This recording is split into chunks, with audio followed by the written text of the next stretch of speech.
Reconnaître une situation de proportionnalité.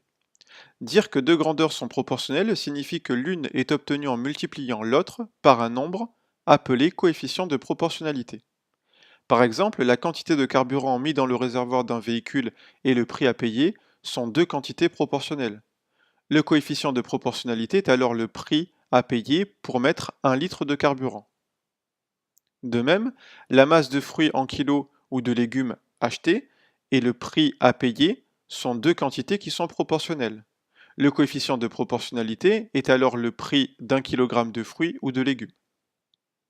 En revanche, la taille d'une personne, tout comme sa masse, et son âge ne sont pas de quantités proportionnelles.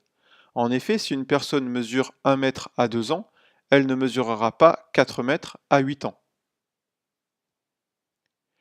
Dans un tableau de proportionnalité, un nombre d'une ligne s'obtient en multipliant le nombre correspondant de l'autre ligne par le coefficient de proportionnalité. Par exemple, dans une recette de gâteau, il faut 200 g de farine pour 4 personnes. On peut alors exprimer la quantité de farine en fonction du nombre de personnes à l'aide d'un tableau de proportionnalité. Voici notre tableau de proportionnalité. Nous avons le nombre de personnes sur la première ligne, la quantité de farine en grammes sur la deuxième ligne. Le 4 et le 200 correspondent aux informations qui sont données dans l'énoncé.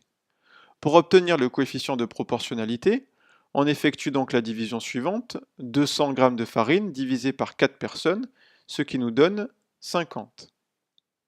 50 correspond donc au coefficient de proportionnalité qui permet de passer de la première ligne du tableau à la deuxième ligne. On multiplie donc les nombres de la première ligne par 50 pour obtenir les nombres de la deuxième ligne. Par exemple, pour compléter la troisième colonne de notre tableau, on effectue 2 fois 50, ce qui va nous donner 100. On fait la même chose avec 8, 8 fois 50 qui va nous donner 400. 10 fois 50 qui va nous donner 500.